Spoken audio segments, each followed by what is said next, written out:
这个确定不是备孕的时候才要吃的菜吗？哇，不知道大家最近有没有看中餐日做那个事儿？大概就是国内一家餐厅套用了在日本很流行的omakase的用餐形式，然后就引起了一些质疑的声音。但是吧，我想说，在日本这样的中餐厅真的巨多，主要是不仅没人质疑，反而喜欢它的人很多。我怎么感觉越看越像是菜的问题？所以我带着一颗强烈的探求心，今天找了家靠谱的来试一试。备孕的时候都没有吃这么丰富，好补啊！这个就是他们家的入口了，是不是有一种钱没带够就出不来的感觉？すみません、予約したのレオです。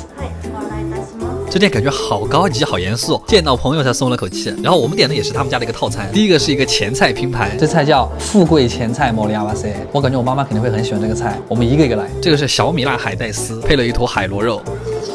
小米辣酱的海带就是特别酸爽，然后是一只醉虾，厨师已经帮你剥好了。我本来还有点忐忑那个酒的味道，但它其实只有一丁点的酒香，然后一小块肘子冻。不过好像开胃菜都没啥可说的，就是越吃越饿。我们直接看主菜吧。第一个菜感觉就是 C 位，佛跳墙，它真的太补了。是不是佛跳墙的用材在每个地方都不一样？我们这个打开第一个是鲍鱼，因为是炖的，所以能极大程度保留它的 Q 弹，嚼就完了。还有一个看起来品质还不错的海参。这个一口下去真的特别的鲜嫩多汁，就是一嘴巴弹嫩的胶质。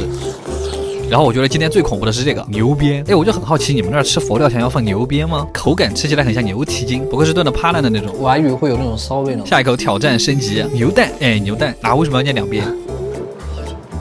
它的味道像毛肚，又像卤水鹅肝，就是内脏的味道，没有骚味了。最后感情深一口闷，喝一口佛跳墙的精华。这个汤足足熬了10个小时，那种浓稠的鲜味就是不一样，超补。胖了。接着是这个菜，鱼子酱松叶蟹。虽然这个搭配让我想起了那些吃不饱的法餐，但这一口吃进嘴里满满的蟹肉，这个分量肯定是中国菜，而且它下面一层还是蟹肉，这得多实诚。而且配上那个奶香味的酱不要太满足，这一口既有蟹肉本身的鲜甜，还有鱼子酱的咸香，就是满足。接着是一个点缀了春卷的狮子头，这个跟我们平时吃的狮子头好像还不太一样，特点是它里面可以爆汁，里面是一层肉肉的夹心。咱们就说这种大口吃肉的感觉真的很过瘾，细腻的肉泥和大坨的肉块混合在一起，甚至还有点像没有皮的饺子馅儿。接着这个是他们家的海胆盒子，我发现他们家的分量都好实在，它里面不光有海胆，还有海参，还有贝猪跟猪肉，好多肉啊！这么多食材都挤在一块儿，一口下去真的会爆汁。哇，这个菜我是真的很想外带几个回家。接着是一盘蟹黄菊花贝猪，淋了一勺满满的蟹黄膏的酱汁。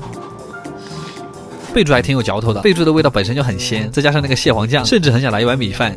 中餐嘛，怎么少得了鱼？我就很喜欢这种没有刺儿的石斑鱼，还是红烧的。石斑鱼的肉炖出来就是细腻紧致，酱汁是酸甜口的，有点像松鼠桂鱼那个味道，又有点像宫保鸡丁的酱汁，挺复杂。果然石斑鱼就是嫩。